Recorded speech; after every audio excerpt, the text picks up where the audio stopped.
الحمد لله الذي أبدع الأفلاك والأرضين وآدم بين الماء والطين وعلى آله وأصحابه أجمعين. أما بعد، فقد قال الله تعالى في القرآن المجيد والفرقان الحميد: أعوذ بالله من الشيطان الرجيم، بسم الله الرحمن الرحيم. إنه لقول رسول كريم ذي قوة عند ذي العرش مكين مطاع ثم أمين. وقال النبي صلى الله عليه وسلم عن عبد الله بن عمرو رضي الله تعالى عنه قال: قال رسول الله صلى الله عليه وسلم: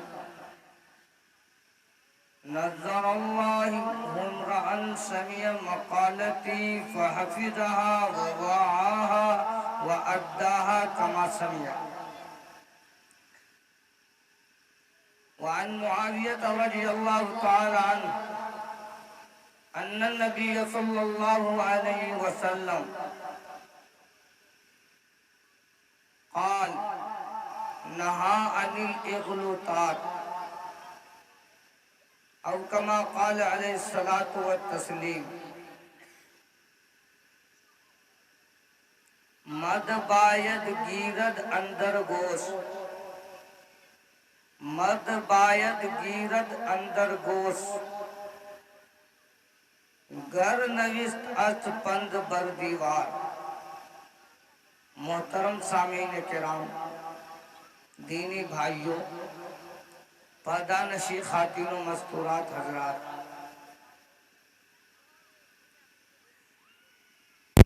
دین کی ہر مجلس، ہر محفل الحمدللہ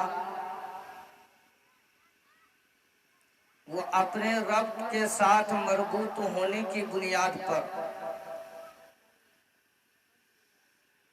حامل اہمیت ہے، قابل اہمیت ہے. جہاں تک انسان کے اعمال کی بات ہے، اندرون حرکات کو اللہ جانتا ہے. ہمارا اور آپ کا کام ظاہر کو درست کرنا ہے. اگر ہم نے اپنے ظاہر کو درست کر لیا، ظاہری پہلو کو انجام دے دیا اور ظاہری طریقے سے اس کو سوار کر لیا، پھر ہمارے ہاتھ میں یہ پونجی نہیں ملی ہوئی ہے کہ اس کو برملا درست کر لیا جائے، ڈنکے کے چوٹ پر اللہ تعالیٰ کو راضی کر لیا جائے، یا اللہ تعالیٰ کے یہاں لٹھ بجا دیا جائے. میرے محترم بزرگوں، دوستوں، ہم لوگوں کا کام ظاہری طور پر جد و جہد کرنا ہے، اور وہ جہد مسلسل ہونا چاہیے، وہ عمل پہم ہونا چاہیے، وہ امر محکم ہونا چاہیے، مضبوط دعویے میں ہونا چاہیے، دوام طریقے پر انجام پانا چاہیے، تسلسل کے ساتھ ہونا چاہیے، پائیداری کے طور پر ہونا چاہیے، ہمیشگی اس میں ہونی چاہیے. یہی ہم سے مطلوب ہے. اس کے علاوہ جو اندرون قلب، اندرون جسد، اندرون عین یا انف یا فم ہے، اس کو تو رب جانتا ہے. جب تک وہ اپنے اعتبار سے آشکارا نہیں کرتا ہے، وہ نمایاں نہیں کرتا ہے، یا ایسی حرکت کو نہیں کرتا جس بنیاد پر ہمیں معلوم ہو جائے کہ یہ حرکت، اس کی حرکت سنیہ ہے، رذیلہ ہے، فاسدہ ہے، اس وقت تک مالک نہیں ہم. ہم کو جس قدر حکم ملا ہے اسی قدر ہم کو کرنے کا ہے۔ یہ انسان طرح طرح سے غلوطات لا کر، غلط حربے لا کر، غلط طریقے سے انسان کو پھنسا کر، انسان کو ذلیلہ رسوا کر کے ایک انسان کو پیچھے ہٹانا چاہتا ہے، دین کے راستے سے الگ کرنا چاہتا ہے، دین کے کاموں کو روکنا چاہتا ہے۔ یہ انسانیت کے تقاضے سے باہر ہے۔ میرے محترم بزرگوں، دوستوں،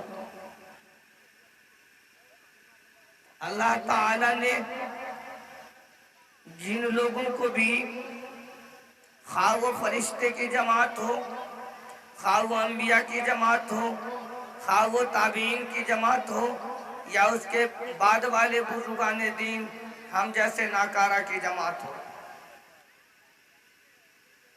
اللہ تعالیٰ نے اپنے حرف کو جس کے ساتھ جوڑ دیا ہے، اولی فرصت میں اس کو سردار بنا دیا ہے۔ تسلیم کرنی ہوگی، اور نہیں کریں گے تو کس کا کیا بگاڑیں گے؟ اللہ کی بات نہیں مانیں گے۔ اللہ تعالیٰ نے سب سے پہلے قرآن کریم لے کر حضرت جبرائیل علیہ السلام کو بطور قاصد کے دنیا میں بھیجا، نبی کے پاس تمام فرشتوں کے سردار۔ اس قرآن کریم جس شخصیت کے پاس آیا، وہ شخصیت تمام انبیاءوں کے ہی نہیں بلکہ تمام تخلیقات کے سردار۔ وہ قرآن کریم کو جنہوں نے سیکھا، جنہوں نے اپنے اندر لیا، عملی جامہ پہنایا، اپنے بعد والے سارے لوگوں کا سردار۔ حسب ترتیب جب تک قیامت آئے گی اس وقت تک جن لوگوں سے یہ قرآن کریم ملتا جائے گا، جن کے سینے میں جاتا جائے گا، جو اس کو محفوظ و محفوظ کرتے جائیں گے، سب اپنے وقت میں سارے لوگوں کا سردار۔ اگر تسلیم نہیں کرے سردار تو پھر ان کی کیا جاتی ہے؟ میں ایک بات بتاتا چلتا ہوں،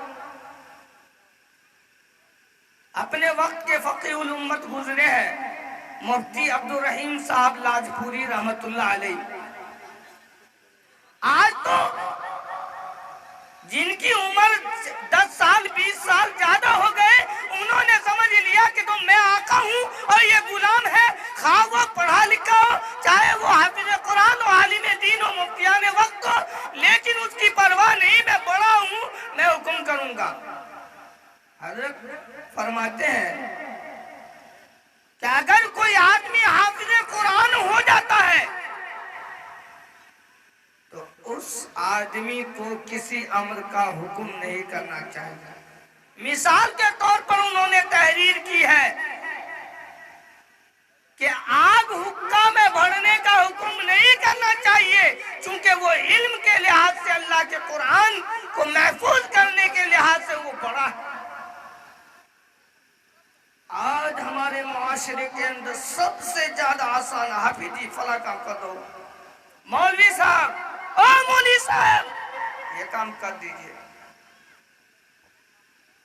اور پتلون والے بیٹھے ہوئے ہیں، شرٹ پینٹ والے بیٹھے ہوئے ہیں، جینٹل مین بیٹھا ہوا ہے، ذرہ برابر اس کی طرف نہیں۔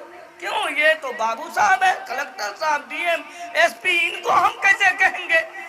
ان کے پاس کھربوں روپے ہیں۔ میرے محترم بزرگوں، دوستو، سینے پر ہاتھ رکھیے اور اس کے بعد اس بات کو سوچئے، اللہ کی اہمیت ہے ساری مخلوقات میں، اللہ کے رسول کی اہمیت ہے ان کے بعد والوں میں، صحابہ کرام کی اہمیت ہے ان کے بعد والوں میں، خلافت راشدہ یا ان کے بعد والے تابعین جو تھے ان کی اہمیت ہے ان کے بعد والوں میں، علماء کرام کی اہمیت روئے زمین میں سب پر جتنے لوگ ہیں۔ کیا اللہ کی اہمیت کو نہیں مانتے؟ رسول اللہ کی اہمیت کو نہیں مانتے؟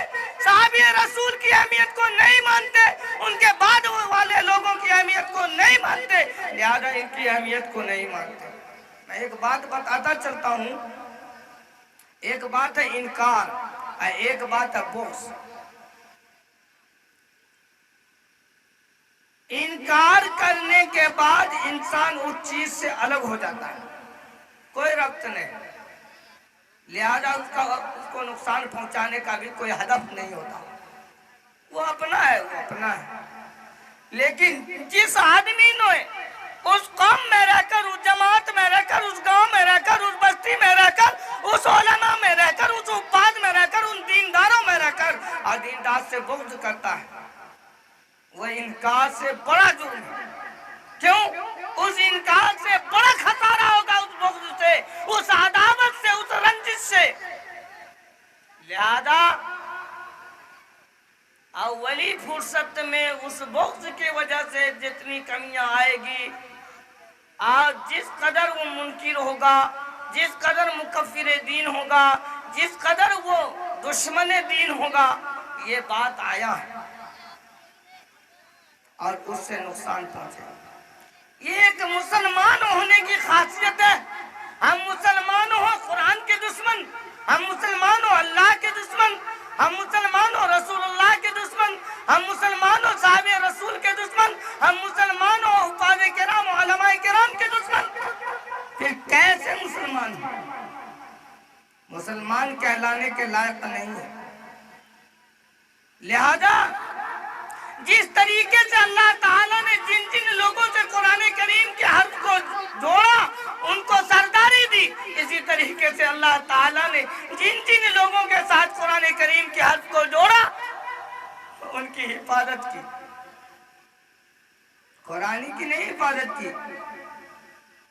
برملا ترجمہ خواہ لوگ اعلان کر دیتے ہیں, قرآن پاک کی آیت پڑھ دیتے ہیں, ترجمہ کر دیتے ہیں, بس قرآن کی حفاظت کی, قرآن کی حفاظت, قرآن کی حفاظت کی, لہذا ذمہ داری ان کی. ایسی بات نہیں. تو ہم کو کائے کے لیے پیدا کیا؟ پیدا ہونے کا کیا مطلب؟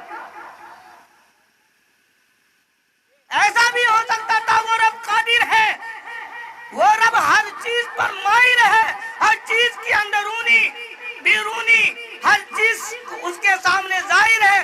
ایسا بھی ہو سکتا تھا بغیر کسی تخلیق کے قرآن کی حفاظت کر لیتے. نہیں, بات ایسی نہیں. بات یوں ہے, قرآن کی حفاظت کی ہے. جن جن کو اللہ نے قرآن کی دولت سے سرفراز فرمایا, ان کو حفاظت کر کے ایسے قرآن کی حفاظت کر لی. اگر طاق پر قرآن رکھا رہے, عالم اجل سے عالم ابد تک, حفاظت نہیں ہے اس کا نام.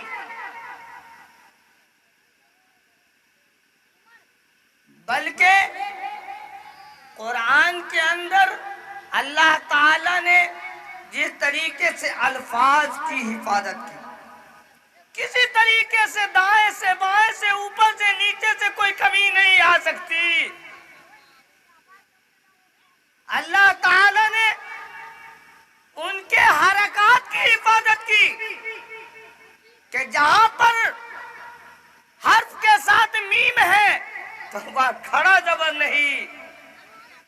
اسی طریقے سے اللہ تعالی نے معنی کی حفاظت کی, جہاں پر جو معنی جس مفہوم کو ادا کر رہا ہے, جس مطلب کو وہ کہہ رہا ہے, وہی مطلب بیان ہوگا اور قیامت تک وہی رہے گا. کوئی علماء کرام, کوئی مفتیان کرام رتی برابر بھی اپنے جانب سے زیادتی نہیں کر سکتے. قرآن کی باتیں بتائیں. اسی طریقے سے یہ ان چیزوں کو حفاظت کرنے میں اللہ تعالی نے حفاظ کرام کی حفاظت کی کہ انہوں نے ہر حرف کو جس طریقے سے اس طریقے سے محفوظ کیا. اگر جنگ ہو جائے اور بالکل سارے کے سارے لوگ ختم ہو جائے تو اللہ تعالیٰ اس طریقے سے حفاظت کرتا ہے کہ کوئی نہ کوئی اس میں ماہر و باہر کو محفوظ رکھے گا, جو آنن فانن وہ لکھا دے, تحریر کرا دے. یہ حفاظت ہے.